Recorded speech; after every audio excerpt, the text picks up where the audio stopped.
Barka da warhaka 'yan mata, da fatan dai kina cikin ƙoshin lafiya. Lafiya ƙalau nake, kaifa, da fatan dai kai ma kana cikin ƙoshin lafiya. Lafiya ƙalau nake, gaskiya kin burge ni sosai.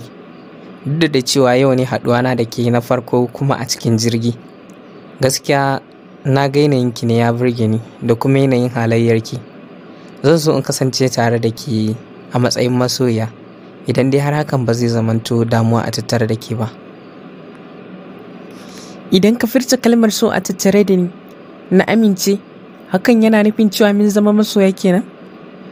Amma ka sani cewa kalmar so tana nufin cewa ka rayu da mutumin da zai iya sa ka farin ciki a kowane irin lokaci, a kuma kowane irin yanayi. Shin kai za ka iya saka ni wannan farin cikin na har abada a rayuwata?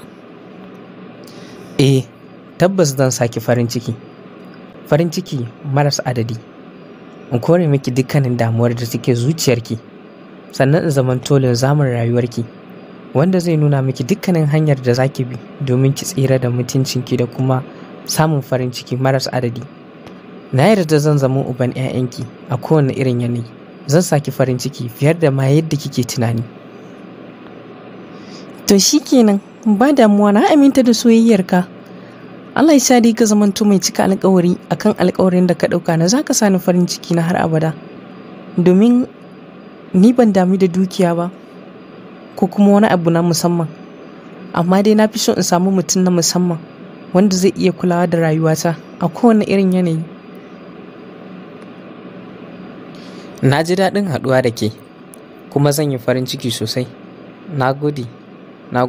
Daga yau zan fara kallon ki a matsayin matata ba ma masoyiyata ba. Ina son ki.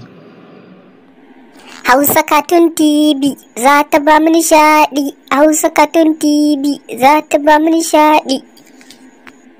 Hausa Cartoon TV ta ce ta mu ce. Ku danna subscribe sannan ku danna ƙararrawa sannan ku tura zuwa ga masoya. Hausa Cartoon TV ta ku ce masoya. Ni ma ina son Hausa Cartoon TV. Ku danna subscribe sannan ku danna ƙararrawar sanarwa domin sanar da ku shirye-shiryenmu da zarar mun ɗora.